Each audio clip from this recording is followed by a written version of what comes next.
And welcome back to the program. I'm joined now by Robert Coon, Impact Management Group, Representative Vivian Flowers, Democrat of Pine Bluff. Good to have you both with us. Good to be here. We got a lot to talk about. Talking politics here. Let's begin with Super Tuesday is coming up, and the presidential races.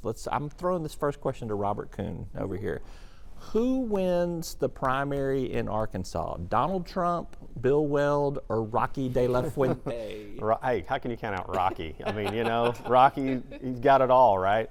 I think it's easy, Donald Trump, That was a layup there. I was just going to make fun with you on that one there. Now, Rocky De La Fuente, by the way, is running for Congress in California as a Republican, and his son, Ricky, is running for Congress in the same seat as a Democrat. Didn't know that. Thanksgiving dinner is going to be awkward at the dynasty in the making. Yeah. Let's talk seriously. What's going to happen in the Democratic presidential primary? What do you think happens in Arkansas? What do you think happens nationally? Yeah, so I think nationally it's probably going to be a toss-up. I'm going to say that maybe Biden might squeak it out, only because I think that what we've seen happen with Bernie has happened in caucuses and in his backyard. Yeah. I don't think that we're going to see much of a performance for him, and he's seen as the front runner in South Carolina, and I think that we're edging more into races that reflect the rest of the country. So Biden has a good day in Arkansas is what you're saying. What do you think? I think it changes by the day. I think South Carolina is going to have an impact on what that momentum looks like. I think Joe Biden has the ability to kind of have a little bit of a resurgence and make a comeback, and I think if he performs as it appears he's about to perform in South Carolina, I think he's got a good chance to take in the field here. I think otherwise maybe Bloomberg takes it, but outside of that I think it'll probably be close. Yeah, I think that Bloomberg had a nice spike when nobody else was playing on the field. And I think that, a lot of the bad press that keeps coming out is going to probably hurt some of his... Yeah, it's stunted his momentum, no doubt about that. As well as his performance. So let's talk nationally in terms of things too, because really California on Tuesday to me is a really pivotal state. I think there's over 400 delegates at stake in Colorado in California for the Democrats. And Bernie Sanders is the only one polling above 15% right now. He could take all of those, which would be an insurmountable lead for him, I think. You can't deny the connection that he has with people. And while you hear a lot of people saying, oh, he's so far to the left, in 16, people were talking about him the way they're talking about other folks, that if what we saw happen at the convention hadn't happened with the party, then maybe he's the one that could have beat Trump. I think that after Super Tuesday, even though he could get a huge bump from that, I don't think it'll be insurmountable because we have so many people in the race, and I don't think anyone is going to get to the convention, and even if they don't have enough delegates, they're going to give up. Vivian thinking there might be a brokered convention there. I think there's a good chance. I think the problem that the anti-Bernie crowd has is that the moderates are not consolidating behind anybody because all the moderate candidates are still in the race, and nobody wants to be the first one out. But they'll have to. They will eventually, and but if they don't do it before Super Tuesday, it just makes he may not get the majority of delegates, but he's going to get that amount where he just has to start putting up decent wins in some of these states or even seconds, and you can't pull him back. But there are too many people who would have delegates to send to another candidate. I'm saying that even with him winning California, you still have so many people, and so going from 6 to 2, especially when you see the momentum of Buttigieg and Elizabeth Warren, I just don't think that you can automatically say after Super Tuesday it's over. No presidential election is ever the same. That's one of the great things about it. So there'll be a lot for us to dissect on that. Let's turn our attention to some state races here. We have a lot of legislative races, primaries on the ballot in Arkansas, Republican and Democrat. So let's start with some of the Republican ones first. Which ones are most high profile to you, Robert? I think the high profile ones are the ones that have really been, the nastier ones, the bickering ones. I think, the Senate race up in Jonesboro between Senator John Cooper and Representative Dan Sullivan is clearly going to be a battle. I think the State House race down in Saline County between Marietta McClure and Tony Furman is another one of those where the barbs have been flying back and forth. To me, those are two pretty high-profile Republican races. Oh, there's some up in in hot Northwest Republican Arkansas areas. too, up in District 90, District 94, up in Northwest Arkansas. Moderated debates with Jana De La Rosa and Kendon Underwood and Chris Latimer up there, and that one's got a lot slinging back and forth too. Maybe, and there's 3 candidates there. Yeah. What about on the Democratic side? There's so many. I think I would just have to highlight the ones that I've been super focused on. Certainly the race that has been going on for some time, and that's District 34 to fill. Been going on for some time. That thing's been going on, I think, for about a year, it feels like. So. Yeah, between now at this point, Ryan Davis and Joy Springer. And it's been kind of confusing, but I think things are starting to gel.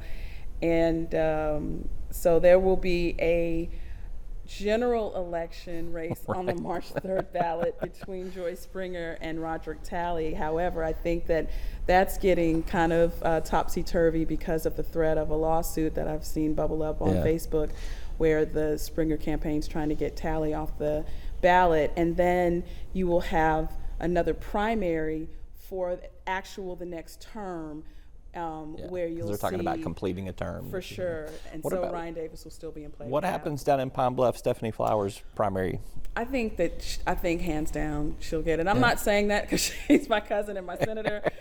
I just think that given the service that has been strong, she's widely respected, and the name recognition is high across the district. And I don't think that her viral remarks during committee against the Stand Your Ground law hurt her in any way. Yeah. So. And I was down in Southeast Arkansas this week in Monticello for the Political Animals Club down there. Thanks to them for having me. And you've got a lot of George Dunklin and a lot of Ben Gilmore signs down there. That's an interesting Republican state Senate primary to challenge Eddie Cheatham, the Democrat, in the fall. That one will be one that we'll be watching, I think, on election night in the primary as well as in the fall. And I would just add to the other Senate race in my area. It's not my Senate district, even though it overlaps in part of my district in Pine Bluff, and that is District 27 with Keidra Burrell and a gentleman named Smith. I can't remember, Gary Smith.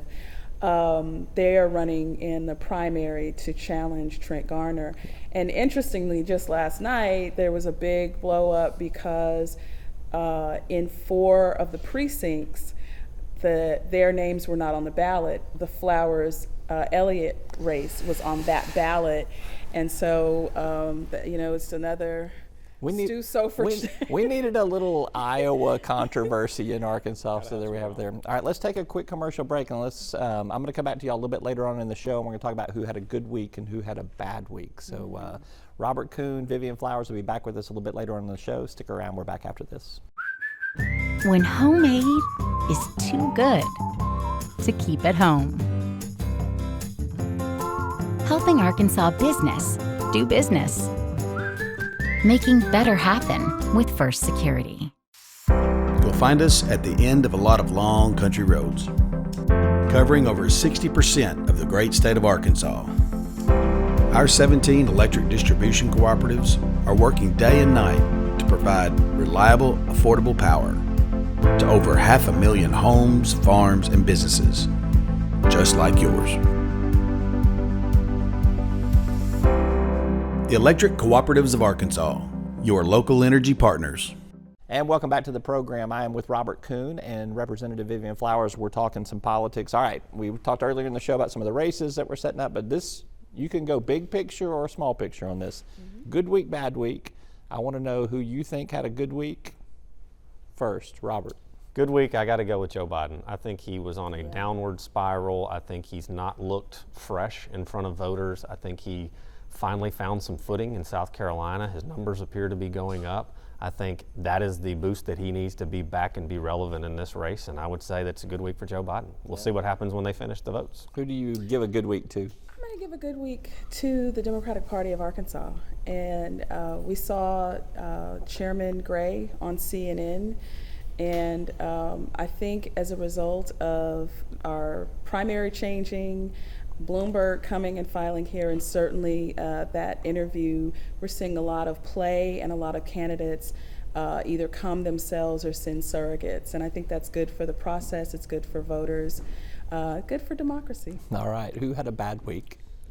I got to go with President Trump, and mainly because of coronavirus. You know, you saw back when George Bush was president, the Katrina response, and you know, even though there was a lot of problems at the state level, the federal government ultimately owned the response to that in the public's eye. And the Trump administration has gone out and they've selected the vice president to kind of lead the effort. They've said there's not a big problem, they've got it under control. I don't know if it's under control. If it ends up not being under control, that's going to be a really big political point for the Democrats to pound on. And then you've got the stock market that's tanking. And I think that part of this administration's message has always been the economy's great, everybody vote for, you know, that your pocketbook is good. And if that starts to slide, regardless of the cause, administrations kind of rise and fall with the economy. Whether they deserve the credit or deserve the blame is irrelevant. It just naturally happens. I think they're potentially headed down a dangerous path if coronavirus ends up being out of control. Mm-hmm. All right, Vivian. And certainly when they do deserve the blame, it becomes... You're going to give it to them. I don't have to give it to them. It's already theirs. Yeah. And I think that, you know, to your point, I would tweak your answer and say it's not necessarily Trump, just because what he did, he always does. And you saw different clips of, you know, the federal officials saying one thing and then him saying the complete opposite, which is par for his course, pun intended. So I think the real losers are Republican voters who want to see their candidates win, and Republican candidates across the country who I think will continue to lose footing and credibility because they are standing behind Trump. A lot of Republicans say it's no longer the Republican Party, it's the party of Trump. Well, if that's the case, and he continues to lie to the American people and put his interests before the rest of the country, I just don't think that it's going to be a good day for any Republican come November. All right, go ahead. Well, I was just going to say, it may end up that Mike Pence is the one that had a bad week by being the one that got the ball. You know, he's the quarterback that got the ball to go in and lead the team. And you know, we've seen the president throw his Secretary of State under the bus, his Attorney General under the bus. It'd be new territory if he throws the Vice President under the bus for things not going well. All right, Pence lives under the bus. All right, so here's my good week and bad week. It's to the same people. They both had a good week and a bad week. Barbara Webb and Chip Welch. They both got plenty of ammunition and fodder in their Supreme Court race to be able to beat the heck out of each other on stuff right there. So that's another big race we'll need to be watching on primary night too. All right, Vivian Flowers, Robert Coon, thank you both very much for being here. Appreciate you. Thanks for having us. All right, we will have some great election night coverage on Tuesday night. You can catch Rex Nelson, Shane Broadway, and I through Facebook and KATV.com and TalkBusiness.net. Stay tuned. We'll be delivering some results, and we'll be talking about what's happening and what's coming in. That is all for today's Talk Business and Politics. I'm Roby Brock. We'll see you next time.